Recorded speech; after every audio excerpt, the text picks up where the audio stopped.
और विध्वंसक युद्ध के बीच यूक्रेन को भी लगा है बड़ा झटका। कैसे, ये देखिए।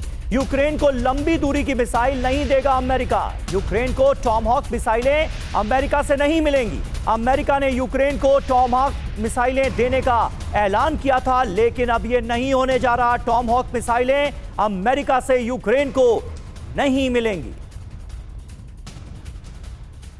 तो क्या ज़ेलेंस्की को एक बार फिर से अमेरिका ने धोखा दिया है? आखिरकार टॉमहॉक पर यह पेंच क्यों फंसा है, इसे आप जरा समझिए। यूक्रेन को लंबी दूरी की मिसाइल यानी कि टॉमहॉक नहीं देगा अमेरिका।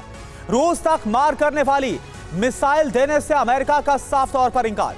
अमेरिका को डर है टॉमहॉक मिसाइल से युद्ध का दायरा बढ़ेगा।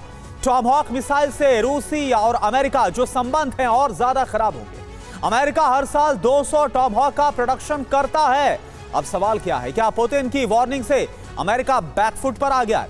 क्या अमेरिकी टॉमहॉक से युद्ध का विस्तार होना तय था? ब्रिगेडियर शरदेंदु सर, सवाल ये एक बार फिर से बड़ा फ्लिप, एक बड़ा यू टर्न डोनाल्ड ट्रंप की तरफ से। इस फैसले की पीछे वजह क्या मानी जा रही है?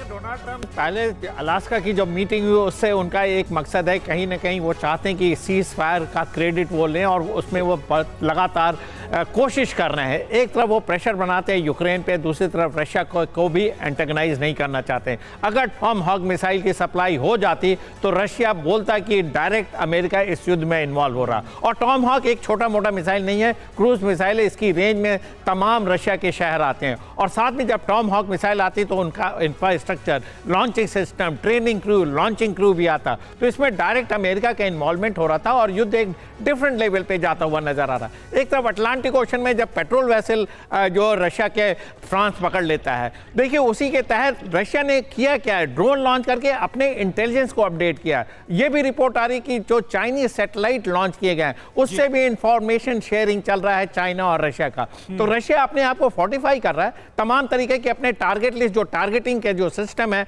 उसको अपडेट कर रहा है। और अमेरिका को एक खुली चेतावनी दी कि अगर आप टॉमहॉक मिसाइल यूक्रेन को देंगे तो वो रशिया के अगेंस्ट एग्रेशन माना जाएगा। और इस तरीके की लॉन्ग रेंज मिसाइल की इस समय जरूरत नहीं है जब आप बोलते हैं कि पीस की बात करते हैं, जब आप लॉन्ग लास्टिंग पीस की बात करते हैं। अमेरिका आज की डेट में जो भी हम सप्लाई करेगा वो नाटो के कंट्री को करेगा और नाटो इसको फर्दर यूक्रेन को देंगे। अमेरिका टैरिफ पैसे भी कमाना चाहता है, अपने आर्म्स फैक्ट्री भी चलाना चाहता है। टॉमहॉक मिसाइलें दे दी जाती, लंबी दूरी की मिसाइलें दे दी जाती, तो फिर किस मुंह से आप बातचीत के रास्ते को खोलते या बातचीत का रास्ता अख्तियार करते? ये भी अपने आप में एक बड़ा सवाल तो है ही।